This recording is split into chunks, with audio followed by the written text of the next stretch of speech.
Bonsoir, bonsoir. Tellement heureuse de vous retrouver pour cette deuxième classe de maître. Moi, en santé, vous savez, c'est un nouveau projet pour moi.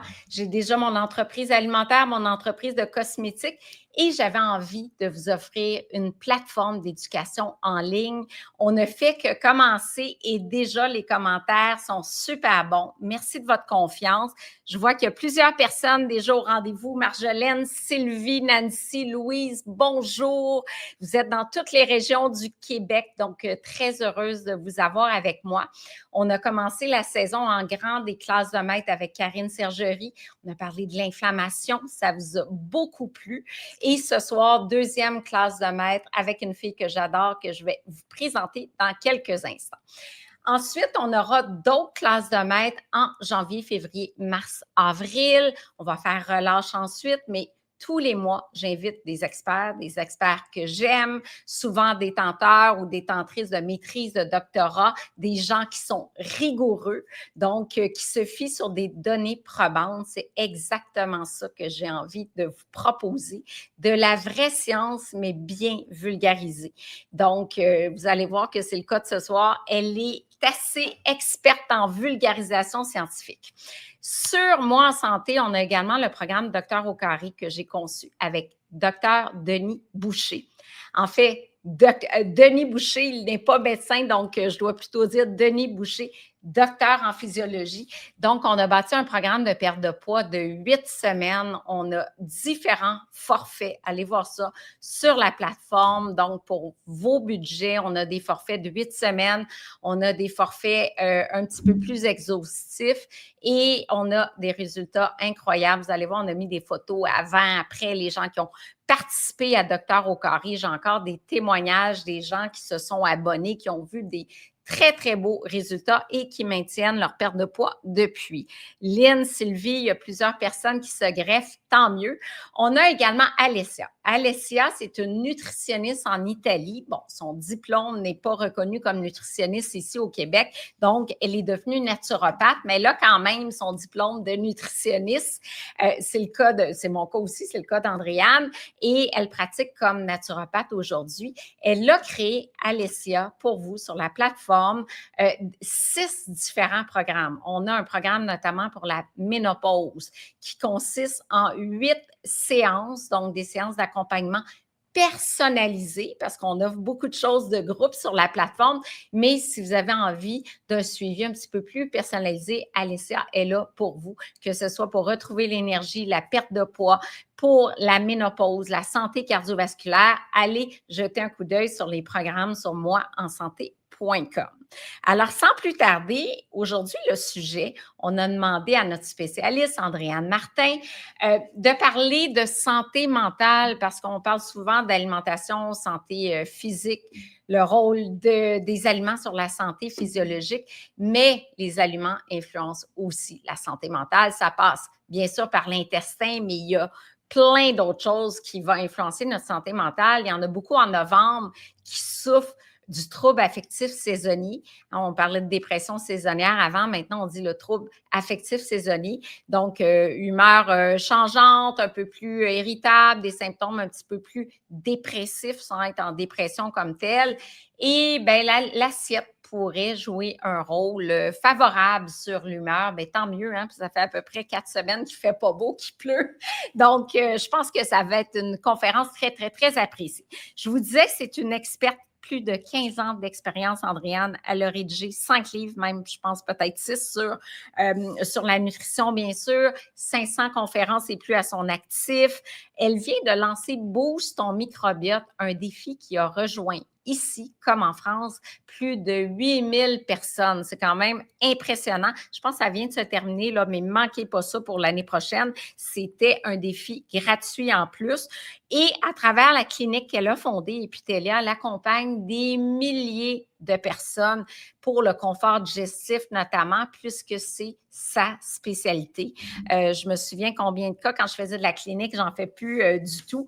On recevait beaucoup, beaucoup de demandes, que ce soit pour le syndrome de l'intestin irritable, pour des gaz, des ballonnements, et ça revenait souvent, souvent dans les consultations. Bien, Andréane, c'est sa spécialité. C'est pas compliqué, c'est la meilleure, pas seulement au Québec, mais au Canada. Alors, si c'est votre cas, ça vaut vraiment la peine d'aller voir Andréane et son équipe parce qu'elle a toute une équipe de nutritionnistes dans la clinique Epitelia. Donc, l'équipe s'agrandit puisque la demande, elle est vraiment là. Sans plus tarder, je la fais monter à côté de moi. Allô, Andréane? Allô, c'était toute une présentation. Je suis immensément touchée. Alors, merci Isabelle. Ah, ben écoute, tu es tellement bonne.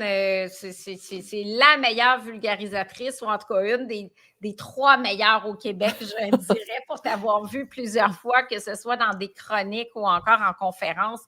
Excellente, excellente. Donc, comment ça se déroule ce soir? Moi, je m'efface pour laisser toute la place à la belle Andréane. Environ 45 minutes de présentation.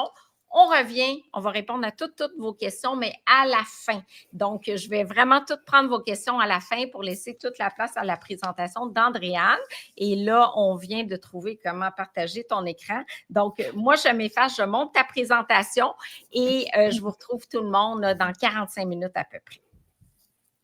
Génial. Alors, bonsoir à tous. Merci infiniment pour votre intérêt, votre engouement envers un sujet tellement, tellement important. Le bien-être mental, la santé mentale, parce qu'on parle souvent de santé globale. Puis la santé globale, bien, ça inclut justement notre santé mentale. Alors pourquoi moi, qui est spécialisée davantage en santé digestive et en microbiote intestinal, je viens vous parler du cerveau d'en haut alors que j'ai l'habitude de parler du cerveau d'en bas? Eh bien, sachez que j'ai eu l'opportunité dans les 15 dernières années de présenter à de nombreux médecins spécialistes. Et pendant 8 ans, j'ai donné une formation complète de 2 jours avec un psychologue, formation qui s'adressait aux psychologues, en fait, aux thérapeutes en santé mentale, qui se nommait la neuronutrition. Donc, on va voir ensemble dans la première partie de la conférence tous les liens, en fait, tous les liens, une partie, parce qu'on s'entend que c'est une formation de 13 heures, donc une partie des liens possibles entre l'alimentation et ce qui se passe dans le cerveau d'en haut. Puis, il y a une deuxième partie à ma conférence, puisqu'évidemment, nous irons voir ce qui se passe dans le cerveau d'en bas. Donc, dans celui qu'on appelle le deuxième cerveau, le microbiote intestinal, quels sont les liens possibles avec ce qui se passe dans l'intestin versus ce qui se passe en haut. Donc, qu'est-ce que nous dit la science, les bonnes nuances à apporter? Donc, on va regarder ça ensemble et on va le faire vraiment avec la touche Andréane Martin.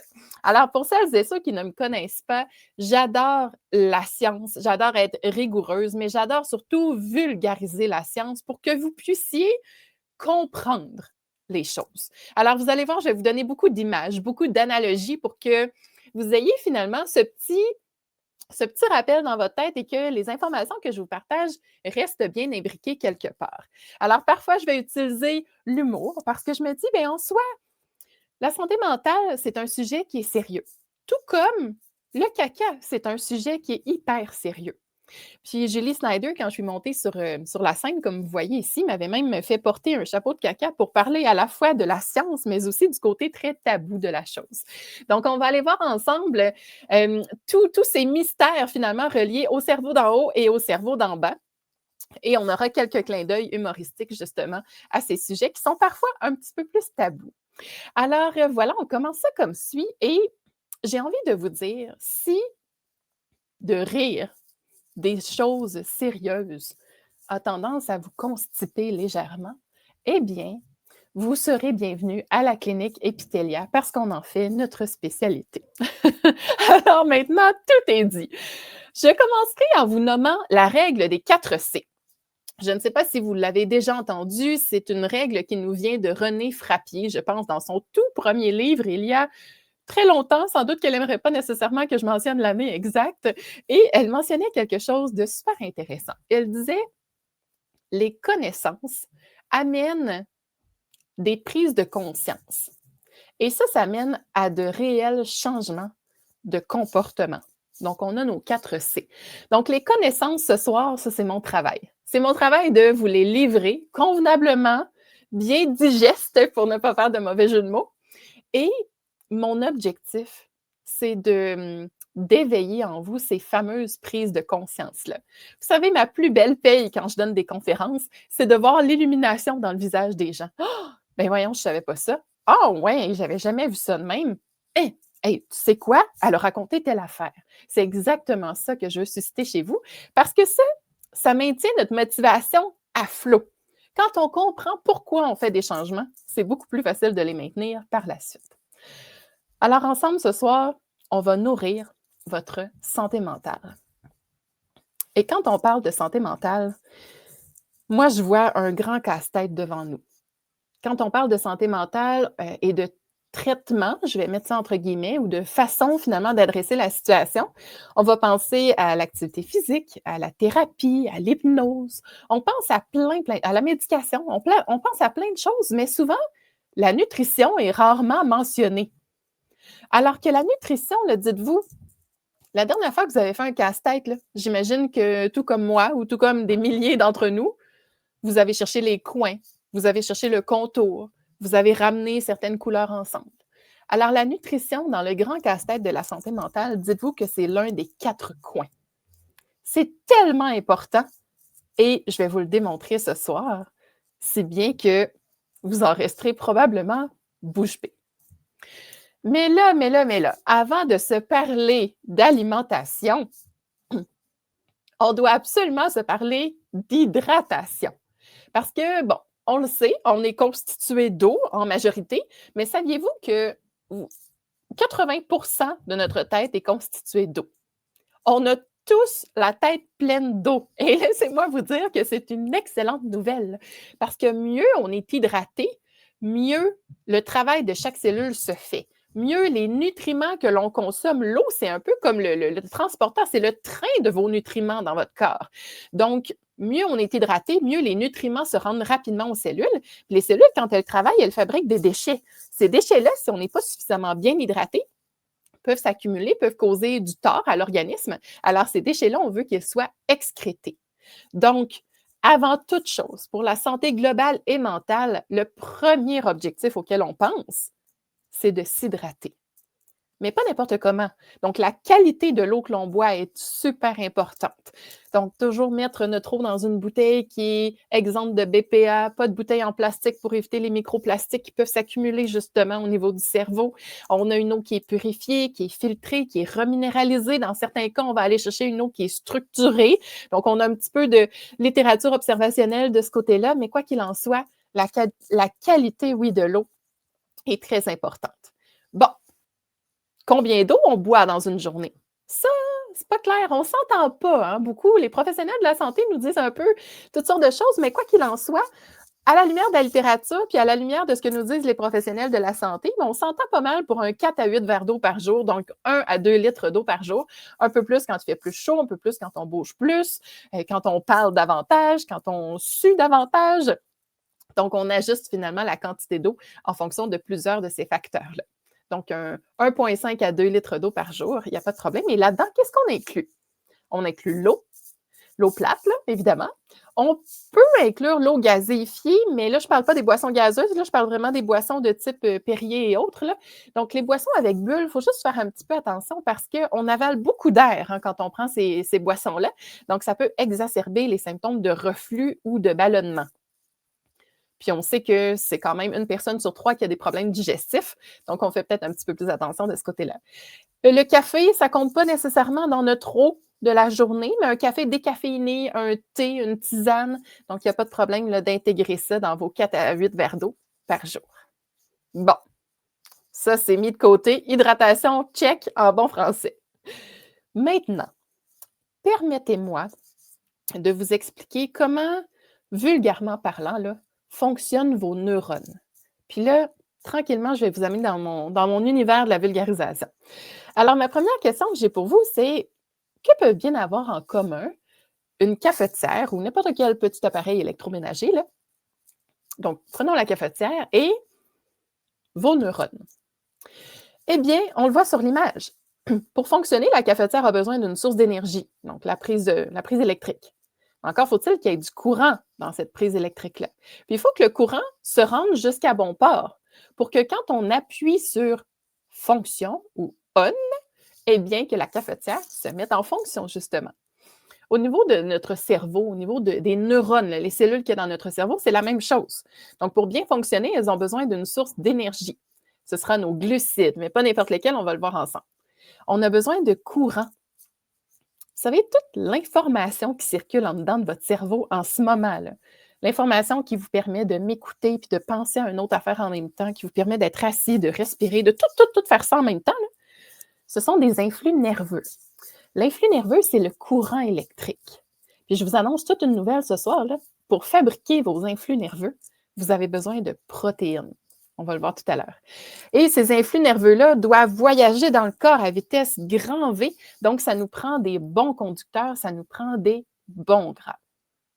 Donc, on va aller voir chacun d'eux, puis on va ajuster les recommandations, toujours basées sur le fait de bien nourrir notre santé mentale. Du côté des glucides, donc on l'a vu, c'est notre prise électrique, c'est notre source d'énergie principale. Les glucides, on ne veut pas nécessairement les bannir à tout prix. Les gens qui en consomment moins, il faut encore plus s'assurer que ce soit des glucides de qualité qui vont donner l'énergie nécessaire à nos neurones pour bien fonctionner. Qu'est-ce qui arrive dans un contexte où on choisit que des sucres à absorption rapide, ce qu'on appelle des sucres raffinés? Donc, les sucres qui proviennent des sucreries, du jus, du yogourt aromatisé, admettons qu'on prend des fruits dans la journée, mais en trop grande quantité. On se prend un smoothie, mais dans lequel il y a 10 portions de fruits. J'exagère, mais des fois, c'est pas trop loin. Les boissons végétales qui sont aromatisées, les produits céréaliers raffinés. Ce qu'on rentre là-dedans, là, c'est les pâtes blanches, le pain blanc, le riz blanc et ainsi de suite. Donc, s'il n'y a pas nécessairement de fibres ou de grains entiers. Qu'est-ce qui se passe quand on mange des grandes quantités de ces sucres-là? Eh bien, on baigne littéralement dans la dopamine. Je me trouve bien drôle avec mes jeux de mots, mais ça se peut que vous vous disiez « Oh mon Dieu, quel jeu de mots horrible! » Alors, puis en même temps, mais je trouvais l'image belle. Alors oui, on baigne dans la dopamine. La dopamine, c'est le neurotransmetteur du plaisir, de la motivation. Alors, qu'est-ce que vous pensez qui se passe quand notre taux de dopamine chute? Eh bien, on a envie de manger encore les sucres ou les aliments, finalement, qui généraient tout ce plaisir et cette motivation-là. C'est pour ça qu'on compare un petit peu des fois la dopamine à une drogue ou bien certains types de sucres raffinés à une drogue. C'est qu'à un bon moment donné, quand on a des hauts et des bas, comme ça, des variations, pardonnez-moi, de dopamine, ça devient très difficile de se gérer au quotidien. C'est un petit peu comme ça que s'installent insidieusement les rages de sucre. Alors, quand on veut essayer de diminuer les sucres rapides, là, ceux qui créent justement cette décharge de dopamine-là, puis qui font en sorte qu'on a envie d'en manger encore plus régulièrement par la suite, si on essaie de les diminuer, il faut se donner une chance. Tout couper du jour au lendemain, là, on va trouver ça vraiment difficile. Puis l'une des premières raisons pour ça, c'est que les papilles gustatives, elles, sont habituées de manger des aliments très sucrés. C'est encore pire quand on utilise les faux sucres.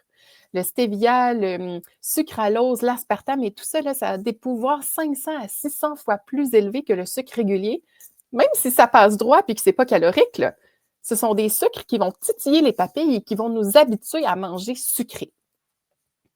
Les papilles se régénèrent. Oh mon Dieu, j'ai un sacré blanc de mémoire en ce moment.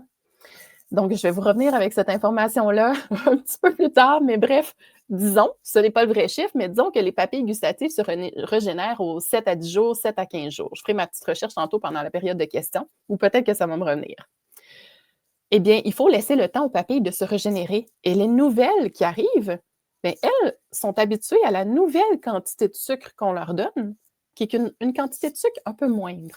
Donc, donnez-vous du temps dans la réduction de votre sucre. C'est mon message clé ici. Alors, qu'est-ce qu'on fait si on ne va pas vers ces sucres-là? Eh bien, on va vers les sucres à absorption plus lente. Les sucres qui vont nous permettre de donner de l'énergie à nos neurones longtemps, sur une longue période de temps. Et ce qui nous permet ça, ce sont les sucres qui contiennent des fibres. Les sucres qui sont absorbés là, au compte-gouttes. On en a dans les petits fruits, ces sucres-là, dans les fruits avec la pelure, dont on mange la pelure, la pomme, la poire, la pêche, et ainsi de suite. On en a dans les grains entiers, Donc, le pain de grain entier, le quinoa, le sarrasin, le riz brun. On en a dans les légumes, on en a dans les légumineuses. Alors, ces aliments-là sont suffisamment importants que quand on regarde le modèle de l'assiette santé, mais finalement, ils occupent une part de l'assiette santé, soit à peu près le quart. Vous le voyez ici, là? Je ne sais pas si vous voyez ma souris ou non. Donc, vous avez le quart qui est juste en bas à droite. On peut y aller pour le tiers, là, un petit peu moins que ça, si on est moins pro-glucides. Sinon, on peut y aller pour le quart. Et là, il y a plusieurs personnes qui regardent cette assiette-là et qui se disent « Oh là là, moi, ce groupe-là, d'habitude, ça prend presque le 3/4 de mon assiette. » Alors, on vient de déterminer peut-être un de vos prochains objectifs. Donc, on veut de l'énergie pour nos neurones, de la bonne énergie, mais pas trop non plus. Message clé à retenir ici. Donc, nos glucides, on ne veut pas les bannir, on veut mieux les choisir. Très important. Du côté des protéines, alors là, je crois, j'allais dire, c'est là que se fait toute la magie, mais je ne veux pas comparer la science à de la magie, loin de là. C'est que je trouve ça tellement fascinant de constater que quand vous prenez, par exemple, un morceau de poulet, un morceau de saumon ou un morceau de tofu, vous mangez l'équivalent de plusieurs colliers de perles, comme vous voyez sur l'image. Ces colliers de perles-là, tout au long de la digestion, vont finalement se démêler un peu, puis les enzymes vont venir couper les petits liens entre les perles. Si bien que vous allez vous retrouver avec 2, 3 perles ensemble, une perle ensemble, une perle isolée. Ces perles-là, on les appelle les acides aminés. Les acides aminés seront absorbés et ensuite, ils vont se réassembler pour former des protéines propres au corps humain. Donc, les cheveux, la peau, les petits soldats, là, le système immunitaire, là, on a comme des petits soldats, des immunoglobulines là, qui s'en vont au front puis qui combattent. Donc, ces petites molécules-là sont faites de protéines. Les enzymes qui nous aident à digérer sont faites de protéines. Mais là, on se parle de santé mentale. Alors, imaginez la petite perle là, qui monte jusqu'au cerveau. Et là, sur une petite chaîne de montage, la perle est là. On utilise des outils, puis on transforme cet acide aminé-là en neurotransmetteur, en GABA, notre anxiolytique naturel, en sérotonine. Ah, celui-là, vous le connaissez, hein? La sérotonine, c'est le neurotransmetteur relié au bien-être. On va transformer cette petite perle-là en noradrénaline. Ça, c'est le neurotransmetteur de la vigilance, de la concentration. En mélatonine, celle-là aussi, on la connaît, hein? Donc, c'est un neurotransmetteur et une hormone qui favorise le sommeil. Quand je dis que nous sommes faits de ce que l'on mange et de ce que l'on absorbe, c'est incroyable. On n'a qu'à prendre l'exemple des protéines, qui sont littéralement le matériel de construction de nos neurotransmetteurs, de notre courant électrique qui circule en dedans de nous. On les trouve où, les protéines? Eh bien, vous les avez dans tout le groupe des viandes, volailles, poissons, fruits de mer, produits laitiers, fromages, yogourts et ainsi de suite. Là, vous les avez aussi dans les noix et graines, dans les œufs, de même que dans les protéines dans le règne végétal. Vous allez avoir des protéines dans les légumineuses, les noix et graines, je l'ai déjà mentionné, dans toute la déclinaison du soya. Donc, le tofu, le tempeh, les fèves de soya, les graines de soya. Donc, on a beaucoup de choix devant nous. Et ce qui est important de retenir, c'est que les protéines sont tellement importantes qu'on en veut à tous les repas. Minimum le quart de l'assiette. Puis, on peut même dépasser un petit peu, là, tu sais, si on enlève un petit peu de féculents ici, là, on peut même dépasser un petit peu tellement elles sont importantes pour la fabrication de nos neurotransmetteurs. Donc là, pour faire fonctionner notre cafetière ou du moins nos neurones, on a de l'énergie, donc on a notre prise de courant, on a nos glucides. On les choisit bien, on adapte la quantité, on s'assure de choisir des bonnes protéines et d'en mettre vraiment à tous les repas. Maintenant, eh bien, maintenant qu'on a fabriqué notre neurotransmetteur, là, le neurotransmetteur, c'est un messager. Imaginez un pigeon voyageur. D'accord? Donc, le neurotransmetteur part d'une cellule, doit en traverser des milliards pour se rendre à la dernière cellule. Puis, il doit faire ça rapidement, là. Imaginez quand on se brûle, là, à quel point la main s'enlève vite, là. Donc, vous imaginez la vitesse de réaction, la vitesse à laquelle le neurotransmetteur doit traverser toutes nos cellules.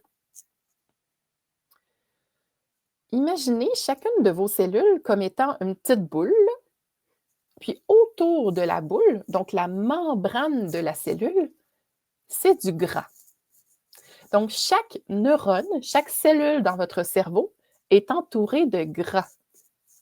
Si bien qu'on dit que 60% de notre cerveau serait constitué de gras. Donc, il y en a du gras là-dedans. Là. Et là, l'image que je donne souvent, mais on s'entend, là, on ne trouvera pas cette image-là dans aucun article scientifique, là, c'est juste pour vous faire comprendre. L'image que je donne souvent sur le type de gras qu'on veut qui se retrouve dans notre cerveau, bien, je vous ai mentionné la vitesse de l'influx nerveux. Hein, on enlève tout de suite la main quand ça brûle.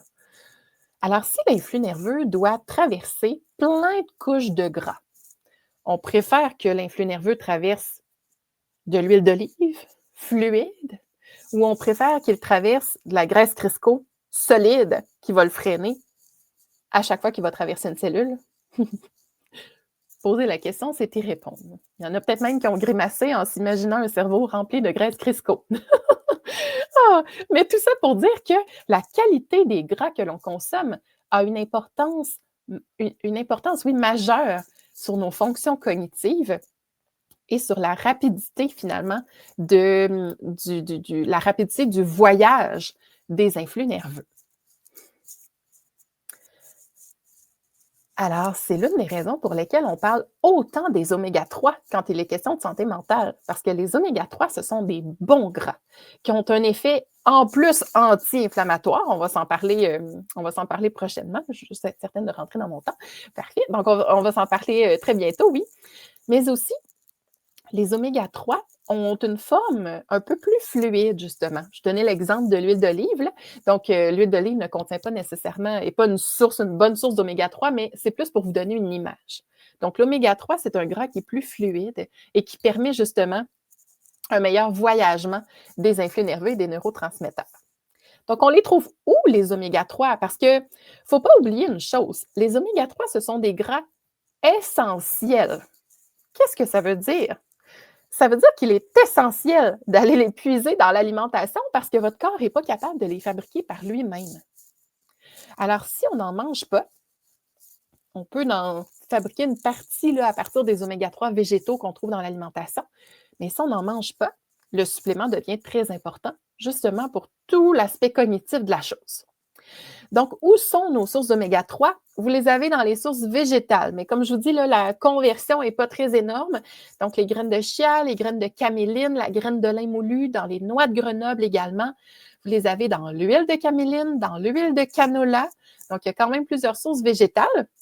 Mais on va plus consommer ces aliments-là pour leur bon gras, mais pas nécessairement pour leur taux d'oméga-3. Les oméga-3, là, sont vraiment dans les poissons gras. Et qui dit poisson gras dit au top de la liste, là, nos petits poissons. Sardines, maquereaux, je sais. Ce ne sont pas les meilleurs poissons et c'est ceux qui sont les plus odorants probablement. Mais en même temps, une petite sardine grillée à la poêle ou grillée au four ou un filet de maquereau là, défait en tapenade sur des craquelins, des sardines sur une pizza à la méditerranéenne qu'on fait cuire au four, il y a moyen quand même de se réconcilier avec nos petits poissons. Puis pourquoi ils sont au top de la liste, c'est qu'ils contiennent beaucoup d'oméga-3, mais très peu de contaminants. C'est ça qui en fait des poissons un peu, des poissons rêvés, qui ont vraiment la médaille d'or. Après ça, eh bien, on a la truite sauvage, on en a de la très bonne ici au Québec d'ailleurs. Dans la version bio, non bio, vous avez le saumon sauvage du Pacifique, vous avez le saumon d'élevage aussi. C'est super. J'en perds la voix, attendez-moi un petit peu. Ce sera super, super important dans le choix de votre poisson d'élevage de vous assurer que ce soit un saumon d'élevage d'ici au Québec. Parce que les saumons d'élevage ailleurs ne sont pas nécessairement recommandés, contiennent pas nécessairement la même quantité d'oméga-3 non plus. Puis quand vous allez vers un poisson sauvage, si on a la chance d'avoir un poisson sauvage qui est pêché dans le Pacifique, qui est pêché au Groenland, là, on a quand même un poisson intéressant. Mais si c'est un poisson sauvage qui est pêché dans les mers de la Chine ou qui est pêché dans des mers qui sont un petit peu plus polluées, je vous donne un petit drapeau rouge. Parce que oui, on fait le plein d'oméga-3, mais en même temps, on fait le plein de contaminants. Donc, c'est pour ça que il y a quand même beaucoup de professionnels de la santé. On a un petit peu de littérature aussi qui va nous dire, finalement, est-ce qu'on est vraiment capable d'atteindre nos besoins d'oméga-3 juste avec le poisson gras? Probablement pas. Et c'est ce qui fait que les huiles de poisson sont si populaires, là, donc les gélules ou les huiles à prendre telles quelles. Mais encore faut-il s'assurer de la qualité de la compagnie. Si vous avez une compagnie, entre autres, qui va chercher des huiles dans les anchois, qui va chercher des huiles dans les algues, donc ou dans des sardines, justement. Donc, on a des huiles qui ne sont pas trop contaminées parce qu'ils n'ont pas été chercher leur gras ou leurs oméga-3 dans des poissons contaminés. J'ai parlé beaucoup trop des oméga-3, pardonnez-moi. C'est vraiment un sujet qui me, qui me fascine et que je trouve important parce que j'ai l'impression qu'on mange beaucoup de poissons, mais qu'on ne sait pas nécessairement comment le choisir. Donc, je vous résume ça. Glucides. On choisit les bons glucides et on dose les quantités. Donc, les glucides à absorption lente pour avoir suffisamment d'énergie pour notre cerveau. On consomme suffisamment de protéines pour fabriquer les neurotransmetteurs dont on a besoin. Sérotonine pour se sentir bien, dopamine pour le plaisir, noradrénaline pour la vigilance, mélatonine pour le sommeil. Et on s'assure de donner des bons gras, on s'assure en fait que nos cellules soient entourées de bons gras. Donc, on fait le plein d'oméga-3. Donc là, on a mis les bases. On peut aller beaucoup plus loin que ça, là. On a mis les bases pour être en mesure de savoir de quelle façon l'alimentation contribue au cerveau d'en haut, au bon fonctionnement du cerveau d'en haut. Mais il y a un nouveau qui s'est invité à la table depuis quelques années. Alors là, j'ai un secret à vous partager, mais il faut que ça reste entre vous et moi. Nous ne sommes pas seuls. Nous cohabitons avec plus de 38 milliards de petits individus qui logent dans nos intestins et qui ont un impact majeur sur la santé globale, tant physique que mentale. On l'appelle le microbiote intestinal et c'est pas pour rien qu'on l'appelle le deuxième cerveau. Alors, si vous voulez juste prendre une grande respiration, prendre une gorgée d'eau, faites-le pour vous oxygéner un petit peu. Parce que la prochaine partie, elle est, ma foi, passionnante. Mais si c'est la première fois qu'on en entend parler, ça peut être un petit peu complexe, quoique je vais tenter de vulgariser le tout. Fidèle à mon habitude. Alors, on entend tout et n'importe quoi sur le microbiote intestinal et la santé mentale. Donc, sur les réseaux sociaux, parfois, on pense que de faire une greffe fécale, c'est-à-dire un transfert de microbiote intestinal, une petite gélule de caca qu'on avale puis qui fait qu'on transfère notre microbiote, que ça peut guérir la dépression, là. Wow, on n'est pas rendu là. Qu'est-ce que la science nous dévoile réellement? Quelles sont les nuances à apporter? Donc, dans un premier temps, il faut savoir, le microbiote, c'est quoi? C'est quoi les rôles? Le microbiote intestinal, là, c'est l'ensemble des micro-organismes qui habitent dans votre intestin. Ils ont un rôle systémique. Donc, un rôle vraiment sur plusieurs systèmes du corps humain. Puis, là, je ne vous les lirai pas tous, je vous les ai mis là, oui, pour que vous puissiez faire soit une capture d'écran, que vous puissiez prendre le temps de réécouter ça à tête reposée par la suite, puis lire les éléments que je ne vous mentionnerai pas. Donc, je sais que la diapo est bien chargée, mais je tenais quand même à tout mettre dans la diapo. En jaune, ce sont les éléments qui nous intéressent le plus pour la conférence de ce soir, parce qu'on parle de santé mentale. Le microbiote. Ces 38 milliards de petits individus-là influencent la communication entre l'intestin et le cerveau. Bon, premièrement, saviez-vous que votre intestin parle au cerveau et que le cerveau parle à votre intestin? Sûrement. Je veux dire, vous avez déjà tous vécu le moment où vous étiez stressé, puis que finalement, ça vous a donné mal au ventre, ou même que vous avez eu des selles molles ou de la diarrhée à cause de ce stress-là. Donc, on sait qu'il y a une communication qui part de là puis qui s'en va là. Mais saviez-vous que la majorité des communications partent des intestins et s'en vont jusqu'au cerveau? En fait, le cerveau, c'est le président de l'entreprise. Puis le microbiote, lui, c'est le directeur général. Donc, il gère toutes les opérations. C'est pour ça qu'il y a beaucoup de choses qui se passent là. Donc, le microbiote a une influence sur la communication intestin-cerveau.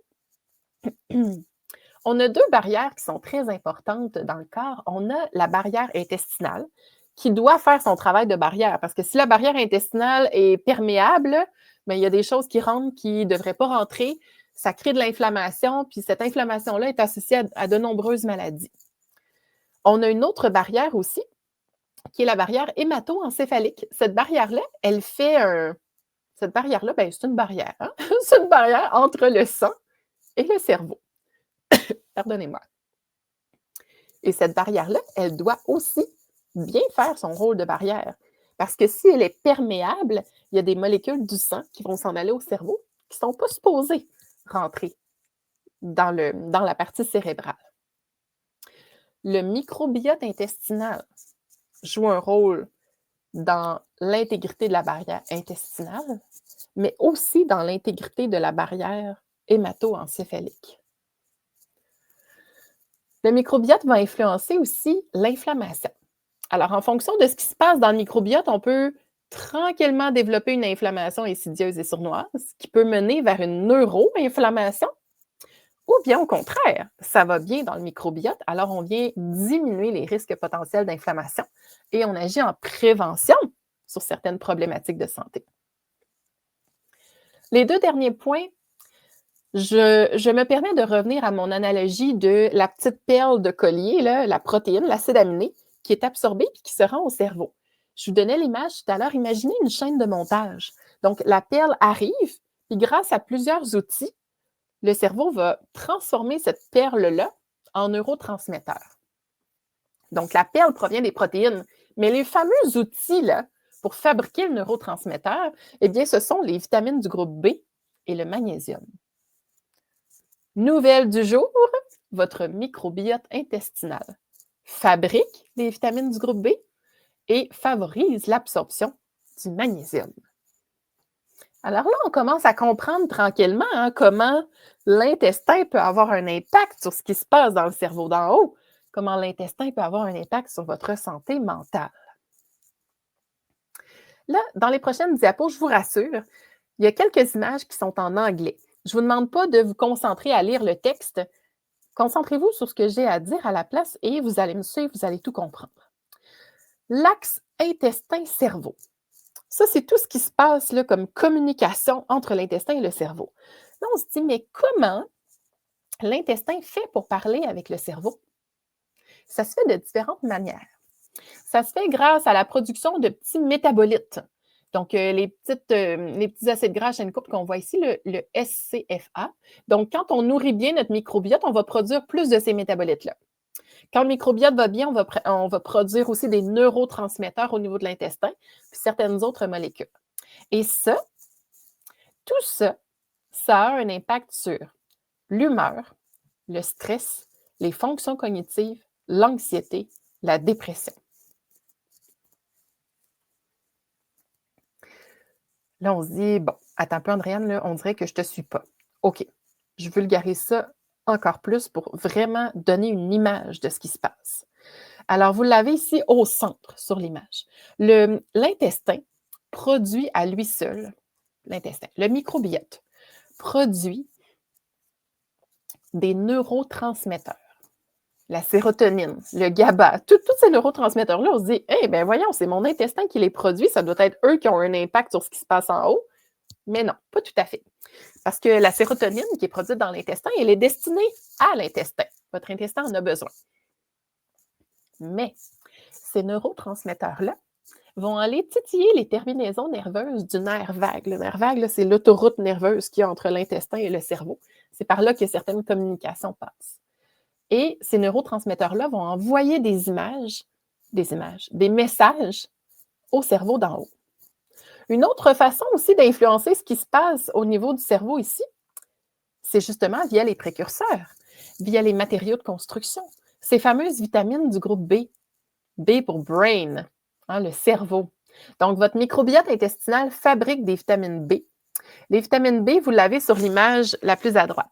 Les vitamines B, le magnésium, certains acides aminés vont emprunter la voie sanguine et eux, ils peuvent passer la barrière hémato-encéphalique, vont se retrouver au niveau du cerveau et là, encore une fois, c'est là que la magie opère.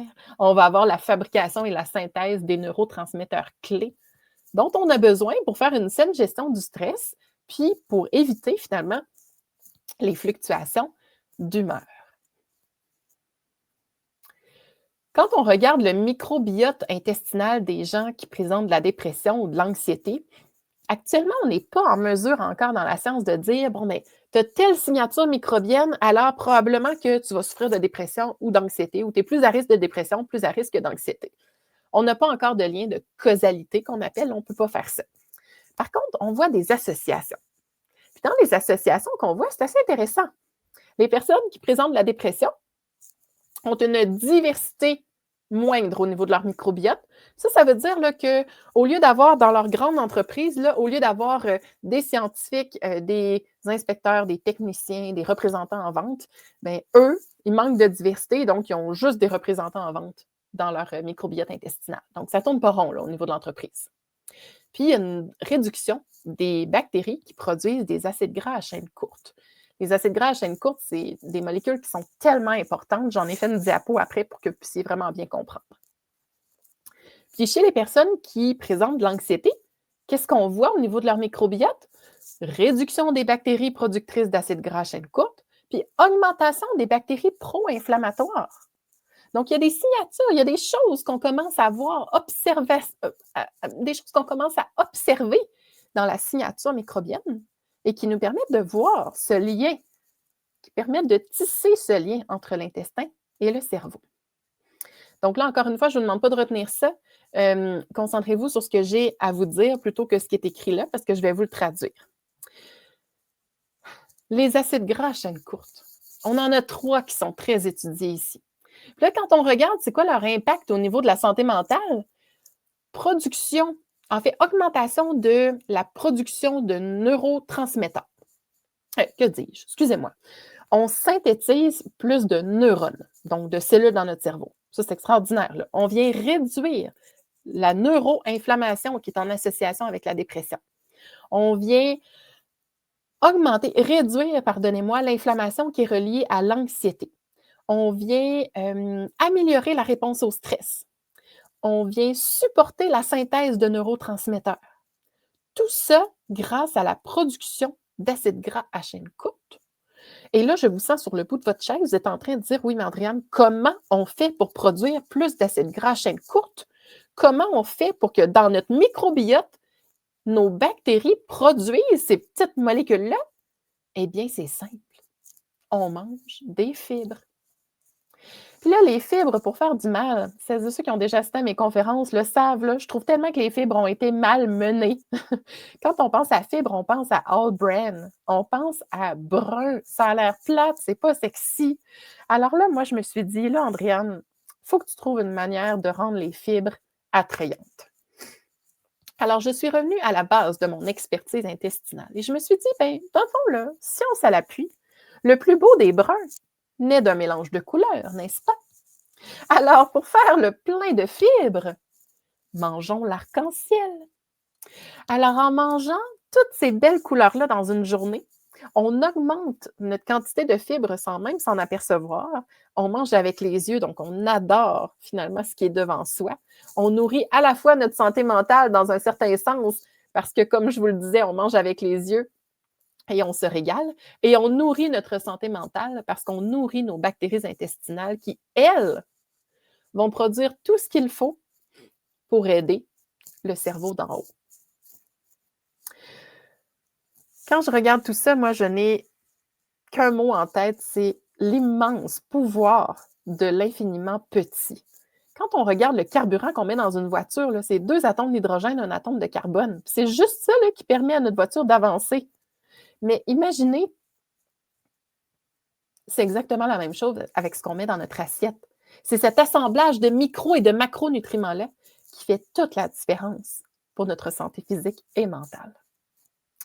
Alors, je vais prendre 3 minutes pour vous partager mon plan de match au quotidien.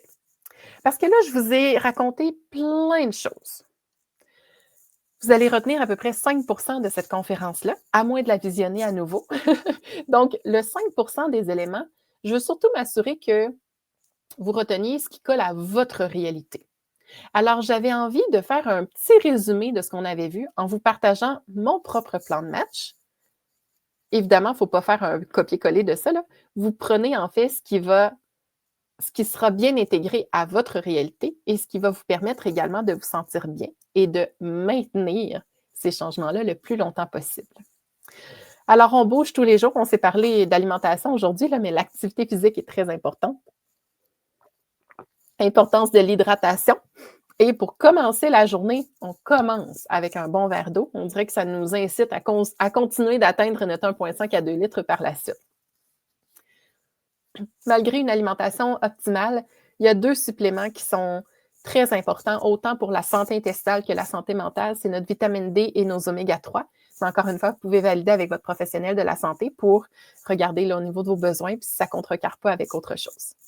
Du côté des glucides, personnellement, j'aime bien intégrer le quinoa, le sarrasin et les légumes racines, donc la betterave, le panais, les pommes de terre, les patates douces, les patates violettes. J'ai découvert ça cette année, je trouve ça magnifiquement bon. Donc, ce sont des sucres à absorption lente, ce qui me permet de donner de l'énergie à mes neurones tout en ayant un niveau d'énergie adéquat dans la journée. J'ai fait le choix d'aller vers aucune viande rouge au niveau des protéines pour bien nourrir mon microbiote intestinal, mais tout en n'oubliant pas mes 2 portions de poisson gras par semaine, tout comme la diète méditerranéenne le veut également.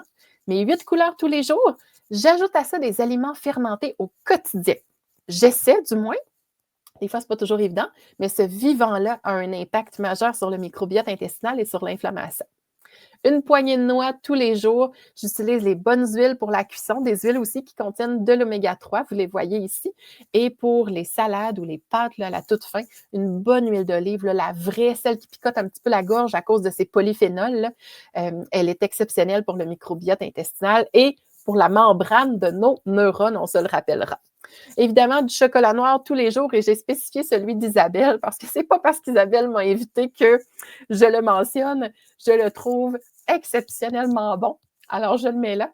Et un fou rire tous les jours parce que oui, c'est bon pour la santé mentale, rire, mais c'est aussi bon pour stimuler le nerf vague qui fait la communication entre l'intestin et le cerveau.